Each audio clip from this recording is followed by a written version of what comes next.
For a long time, I didn't know who I was or what I liked. I could tell you what he liked and what he wanted me to do, but I didn't know who I was.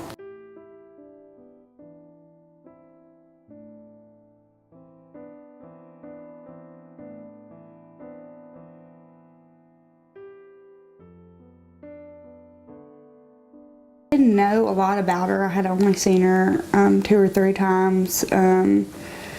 What I knew of her weren't good things, but I was just so excited. I had just lost my world, and I thought it was really cool that my mom wanted me.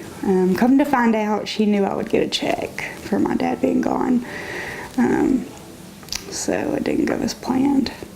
I dropped out in 8th grade.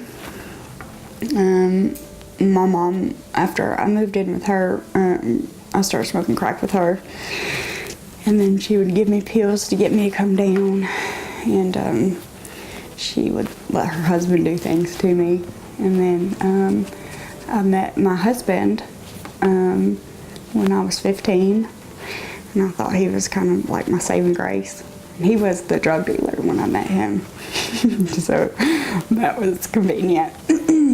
And I moved out with him, and at 15, I worked 3 jobs, and by the time I was 18, I had my first child and was married 2 years after that. And at first it was really good. It was really, really, really good, and it just didn't stay that way. He wanted me to get sober, and I couldn't.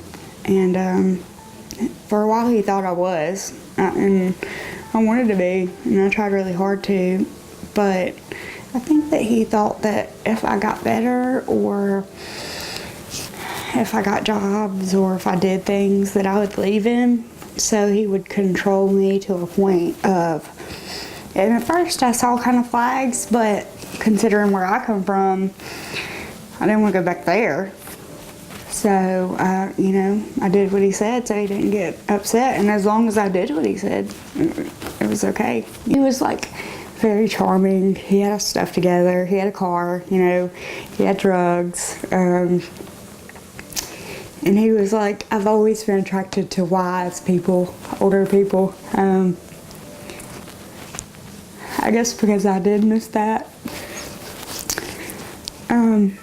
For the first probably 5, 6 years. I mean, you know, now that I'm older and I have children, and I've grown a lot and I've changed a lot, I understand that wasn't normal. But it was like I was his child, and you know, he was my dad. And I know that sounds crazy, but that's what it was. Because this is how he was. He was so charming and so perfect, and then a switch would click, and he would go to the opposite, and he would beat me up, and then he would come back in there, and he'd love on me and kiss on me, like, what's wrong with you?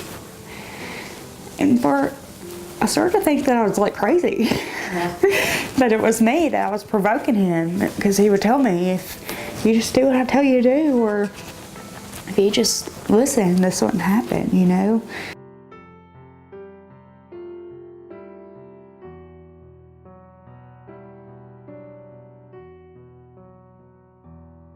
And the very first time I go, it was a Wednesday night, and they were having dinner, and I'm sitting in a chair just like this, kind of like, holy crap, where am I at? I'm feeling awkward, don't know anybody. And this lady comes and kneels down beside me, and she looks up at me and she's like, God told me to come talk to you. Would you like to have a Bible? And I just started bawling. I couldn't even like contain it. And I gave her my number, and she started calling me and checking on me and started spending time with me. And there was just something about her that was so different. Just like the spirit that she had, that I wanted that. and I wanted to get it. And obviously she knew how. She started talking to me about God and that there was something different, and a little bit at a time. I would go to church and I would sit there and I'm, on all these pills.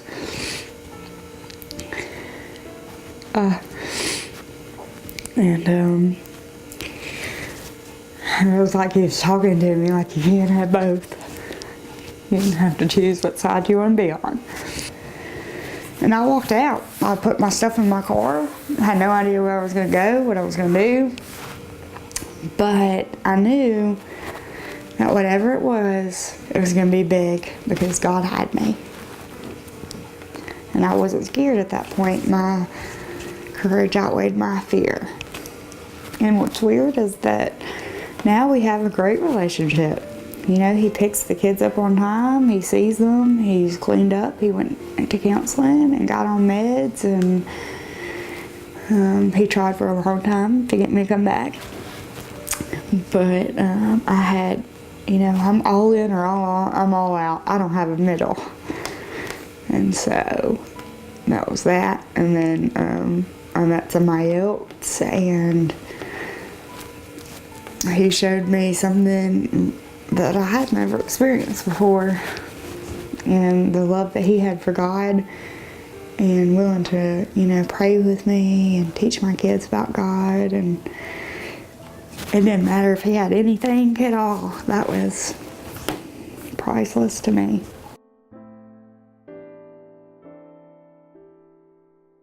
I found AA and I found God, and I worked those steps, and I got rid of a lot of those resentments, and today I'm at peace. I have joy in my heart. It's really hard to take me out of my character because of the way that you behave or somebody else behaves, because I feel like God holds me to a different standard. If you could tell your 15-year-old self something, right? Anything, what would you tell? Probably that you're enough, and that it's okay to be you and say no. That the answer is in you, not out there.